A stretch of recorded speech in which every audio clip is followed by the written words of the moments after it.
Isi kepala lawan politik Anies Baswedan mendadak menjadi sorotan usai Qiz Khalifa melontarkan pernyataan menohok soal kedekatannya dengan sang gubernur. Sangat gampang terbaca bagaimana mereka kumpul dengan topi santai itu kan wujud ketakutan terhadap elektoral Anies yang semakin meningkat. Prestasinya tetap dapat pelulu. Kemarin dapat lagi apresiasi dari Menteri PMK bahwa penanganan banjir di Jakarta sudah lebih baik. Jadi beban Anies saat ini adalah bukan beban pekerjaan. Beban Anies saat ini adalah beban politik yang dia terima karena keberhasilan yang dia dapatkan. Jadi orang melihat dia sebagai lawan, bukan sebagai orang yang sedang memajukan Jakarta dan patut dibantu, tidak. Pola berpikir kita menjadi aneh bin ajaib saat ini karena kita tidak mampu berdemokrasi sebagai peradaban. Demokrasi kita adalah menang atau kalah, mereka atau kami. Terlebih, politisi Partai Demokrat Taufik Rendusara menggunakan pernyataan tersebut sebagai alat untuk memberikan saran kepada lawan politik Anies Baswedan. Ia menyarankan lawan politik Anies Baswedan untuk membersihkan isi kepala mereka dari hal-hal negatif yang erat kaitannya dengan mantan Menteri Pendidikan dan Kebudayaan itu. Dari pernyataan Qiz Khalifa itu, semakin merasa yakin jika Anies Baswedan dilahirkan untuk menjadi pemimpin anti korupsi, kolusi, dan nepotisme. Menurutnya, tidak semua orang dekat Anies Baswedan mengemban jabatan penting di DKI Jakarta. Baginya, aktivis sosial Qiz Khalifa pernah mengaku jika dirinya tidak sama sekali berminat untuk mengemban jabatan sebagai komisaris Ancol. Qiz Khalifa mengambil jabatan itu lantaran dipaksa Gubernur DKI Jakarta Anies Baswedan. Maka dari itu, Taufik Rendusara meminta lawan politik Anies Baswedan tidak bersikap tengil. Menurutnya, sikap tengil itu masih dipertontonkan mereka di hadapan publik. Maka bukan hal yang mustahil mereka akan dipermalukan oleh publik. Memang Anies Baswedan sangat dekat dengan KPK, apalagi ketika ia menjabat Menteri Pendidikan dan Kebudayaan, ia mengenalkan pelajaran tentang anti korupsi. Tentu saja, saat Anies Baswedan menjabat sebagai Gubernur DKI Jakarta, ia menerapkan semua yang diambilnya dari pendidikan anti korupsi. Hal itu yang membuat para buzzer politik dan juga taipan-taipan marah terus menyerang Anies Baswedan. Korupsi menimbulkan penderitaan, tapi korupsi akan terus berusaha dilestarikan karena korupsi menguntungkan segelintir orang yang memiliki kekuasaan dan uang. Yang kita harus lawan jauh lebih besar dari itu. Mereka berjamaah. Apalagi kita tahu Anies punya tim pendukung yang sangat besar yang harus disuapi agar kenyang dan bersedia menjadi pembela Anies mati-matian tanpa malu. Anies dulu menang jadi gubernur dengan cara jahat. Sekarang pun dia memerintah dengan cara yang jahat. Kita harus gigih melawan pemimpin semacam ini. Kalaulah saya diserang karena memuat meme yang menyamakan Anies Baswedan dengan Joker, saya akan katakan, silakan menyerang saya, karena buat saya yang penting bukan soal Joker. Yang terpenting adalah kita bersama harus menyelamatkan uang rakyat.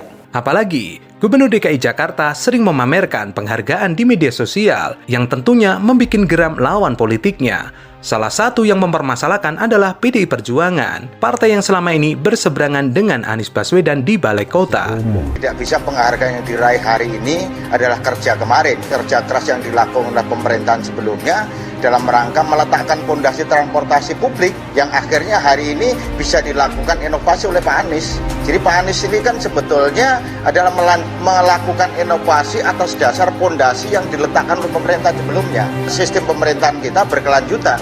Nah tentunya apa yang dikerjakan oleh para pendahulunya dari Bang Yos saat itu meletakkan fondasi transportasi publik yaitu busway yang saat itu juga luar biasa penolakan warga Jakarta. Alhamdulillah hari ini bisa kita rasakan. Sejak menakodai ibu kota, sejumlah penghargaan berhasil disabet Anies untuk berbagai kategori. Kebiasaan Anies, penghargaan yang diperolehnya itu dipamerkan di akun media sosial miliknya. Pengumuman dari ITDP bahwa Jakarta menjadi kota terbaik dunia dalam hal transportation, sustainability transportation, transportasi yang berkelanjutan. Kita patut bersyukur bahwa ada penghargaan seperti itu. Tapi penghargaan itu biasanya comparable ya dibandingkan dengan kota-kota crowded lainnya di dunia, dan in comparison Jakarta terpilih sebagai yang terbaik. Tapi bukan berarti terbaik itu selalu absolut.